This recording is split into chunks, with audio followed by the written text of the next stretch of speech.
Ay, mi Aurorita, veíamos al expresidente Santos en las últimas horas a propósito de los 9 años del histórico acuerdo de paz firmado entre el Estado y las FARC, Estado colombiano y las FARC, en una declaración donde criticaba fuertemente la paz total. Y dice el expresidente Santos, que de lo que se firmó, la aplicación, poner en práctica, para decirlo menos, el acuerdo ha tenido enemigos fuertes en el gobierno anterior y en este, Aurorita. Eso es lo que ha dicho el expresidente Santos, que fue el que gestó ese proceso de paz con las FARC, y estamos celebrando y conmemorando esta semana los 9 años de este proceso. Sí, con sinsabores, Jorge Alfredo, porque el número de disidentes de las FARC ha venido creciendo a lo largo de estos años, pero también ha habido una serie de avances en temas relacionados con la reincorporación de excombatientes, la formalización de tierras, incluso la atención a las víctimas. Sin embargo, los retos en materia de seguridad, de justicia transicional, el asesinato de firmantes de paz son esos puntos que siguen sin solución y que hoy preocupan bastante. Cristian Correa tiene un balance de lo que han sido estos 9 años, sobre todo por lo que usted decía, Jorge, la implementación del acuerdo de paz no ha sido tal cual se esperaba cuando se firmó este acuerdo en el año 2016. El acuerdo de 2016, que buscaba poner fin a más de 5 décadas de conflicto armado, implicó una inversión que supera los 107 billones de pesos. En materia de reincorporación, más de 11.000 antiguos combatientes están en proceso de reintegración a la vida civil, lo que representa un avance importante, aunque aún enfrentan vulnerabilidades y amenazas en diversas regiones. En el ámbito agrario, la Agencia Nacional de Tierras reportó que hasta agosto del 2025 se han adjudicado 16.500 hectáreas y un total de 275.577 hectáreas formalizadas, aunque ese número es equivalente apenas al 9% del objetivo de 3 millones de hectáreas previsto inicialmente. En justicia transicional, la Jurisdicción Especial para la Paz ha emitido sanciones tanto para miembros del secretariado de las FARC como para miembros de la Fuerza Pública. El magistrado Alejandro Ramelli es el presidente de la Jurisdicción Especial para la Paz. Bueno, efectivamente se cumplen los 9 años del acuerdo de paz. Yo creo que el gran éxito ha sido la implementación del sistema de justicia transicional restaurativa por parte de la jurisdicción, que es un modelo que permitió el desarme de más de 13.000 combatientes de las FARC. Estas mismas sentencias, las primeras de la Jurisdicción Especial para la Paz, han suscitado quejas y dudas sobre la implementación del acuerdo de paz, especialmente en este capítulo de justicia transicional. El abogado Sebastián Velázquez es el representante legal de la Fundación Colombiana de Víctimas del Conflicto Armado, FEFCOL. Con respecto a la verdad, esta no ha sido amplia, suficiente y exhaustiva. Solo se han limitado al reconocimiento de los hechos. No han aportado información de las personas dadas por desaparecidas. En el terreno rural, aunque el Estado adquirió más de 640.000 hectáreas para el Fondo de Tierras y entregó 250.703 hectáreas con carácter redistributivo, la meta de transformar las zonas rurales y promover desarrollo sostenible todavía está lejos de alcanzarse. El balance de 9 años muestra que Colombia ha alcanzado logros palpables en el marco del acuerdo de paz, pero también que el camino hacia una paz consolidada es largo y complejo. Esto sumando a los grupos disidentes que tienen al país en este momento en una de sus crisis de orden público más graves en los últimos años. Y María Jorge, 9 años ya de la firma del acuerdo de paz. ¿Qué será lo bueno, lo malo y lo feo de esta firma, Jorge? Todo tiene, Aurorita, por eso su pregunta siempre es válida, bueno, malo y feo, cosas por aprender. Hay gente que quiere y hay gente que no quiere tanto. Y en materia de paz, por eso preguntaba Esteban, para los oyentes es eso. La paz comienza con ceder cosas, con ser tolerante, la paz en la casa, la paz en la familia, la paz en los amigos. Ahora que viene Navidad y nos tocamos tanto lo de la paz. A mí me impresiona una cosa. Y hablaba con el padre Dinero el otro día.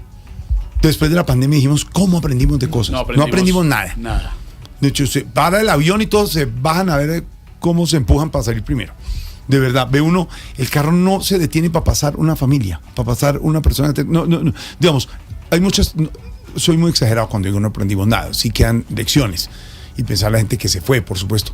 Pero sí la paz tiene que dejarnos lecciones. Por eso, muy poco, sí, muy poco. Por eso está bien, y al lugar lo que dice Aurorita, lo bueno, lo malo y lo feo, don Álvaro y don Pedro. Les propongo, hablemos de lo bueno, de esos 9 años del proceso de paz, Álvaro. Algo bueno que usted le vea.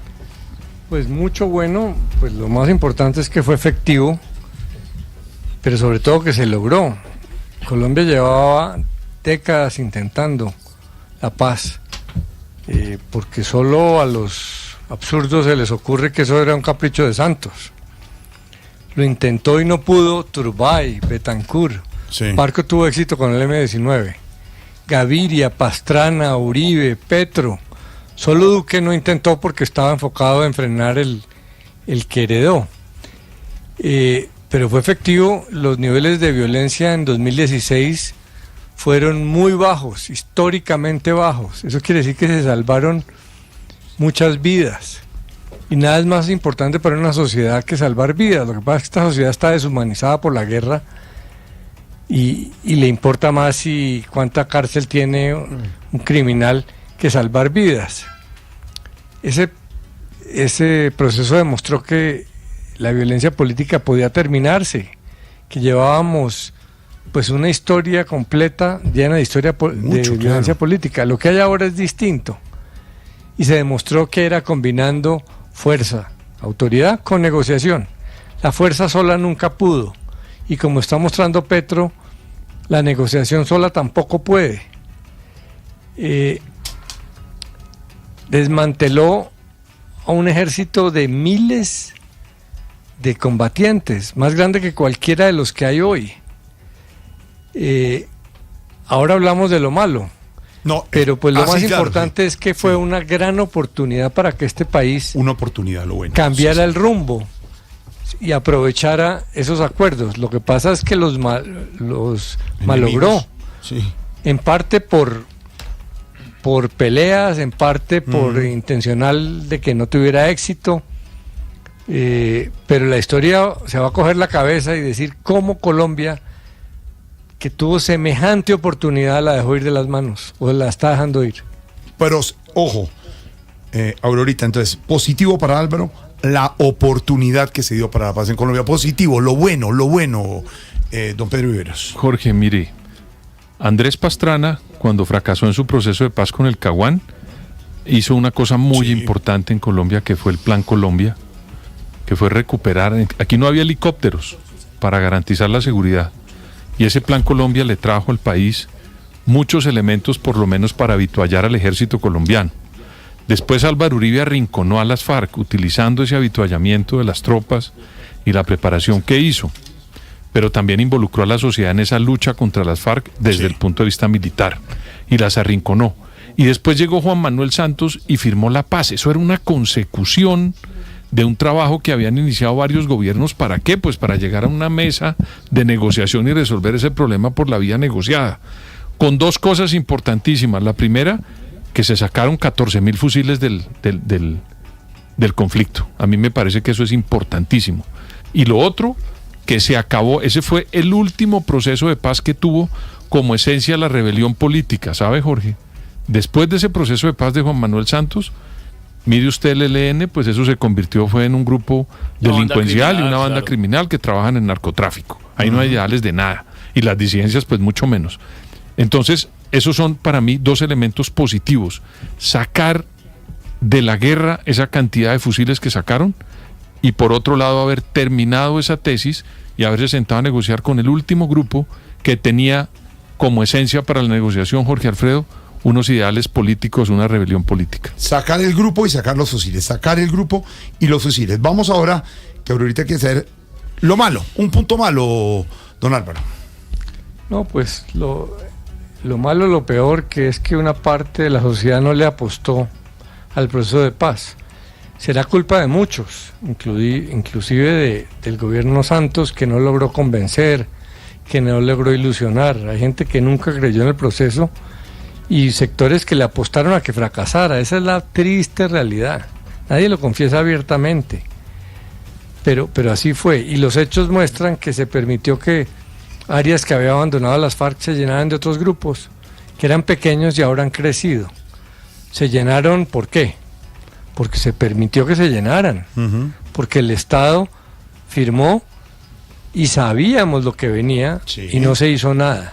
No se hizo la presencia territorial, no se hizo el fortalecimiento de presencia del Estado que había que hacer, como un Estado sin vergüenza, que ante sus ojos veía cómo zonas liberadas de violencia se iban llenando y no hacía nada. gritaba ¡Juba! Y tal, pero permitía que eso siguiera pasando. Y se evitó que ese proceso de paz, que era un manual para recuperar las zonas rurales en Colombia, que en Colombia hay partes que viven en el medioevo y a nadie le importa. Ese proceso de paz tenía unos mecanismos rurales, empezando por el tema de tierras, importante.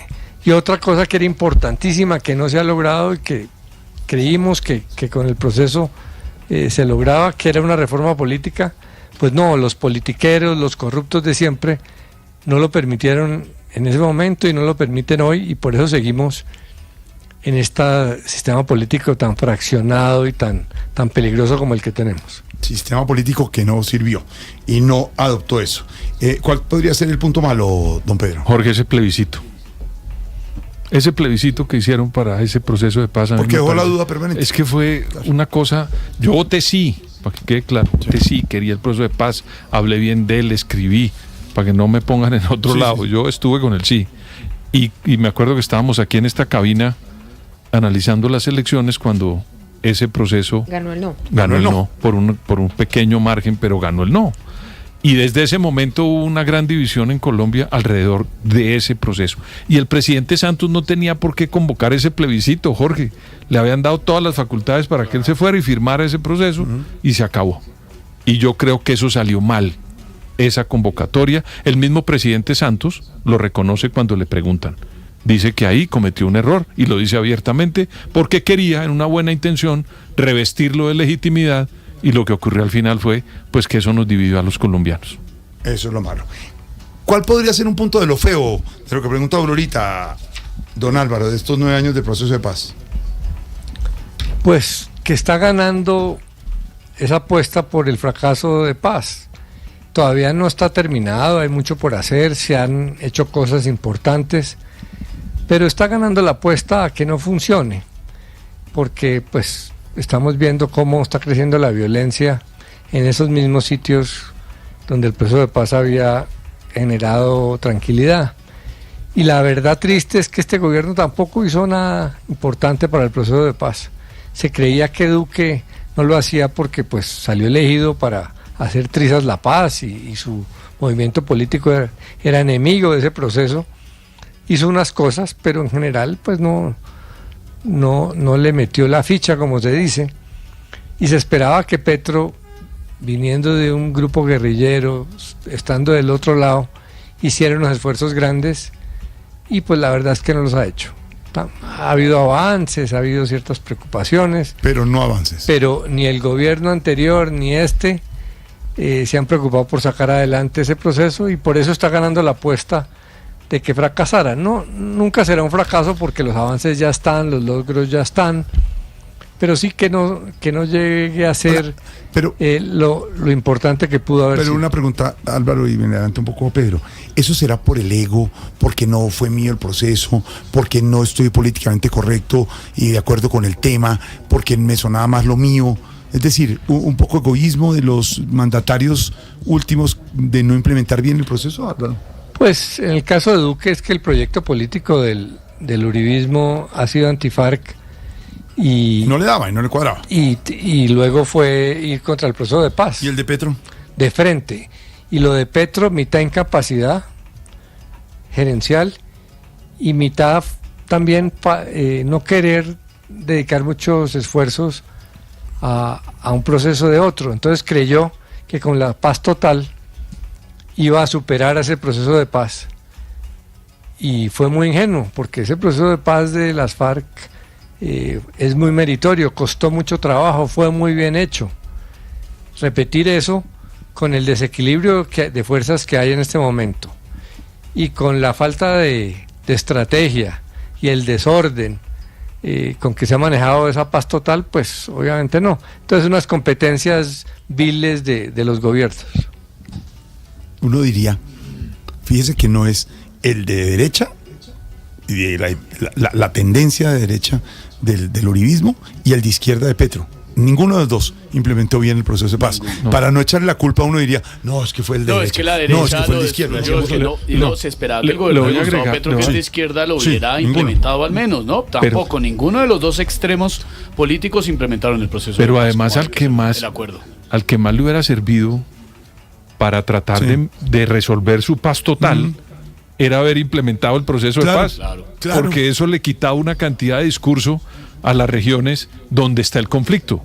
Si él implementa, el presidente Petro, el acuerdo de paz, eso le sirve para la paz total. Pero él decidió meterse por allá. Que es su feo. Y es lo feo. A mí me parece que es muy feo.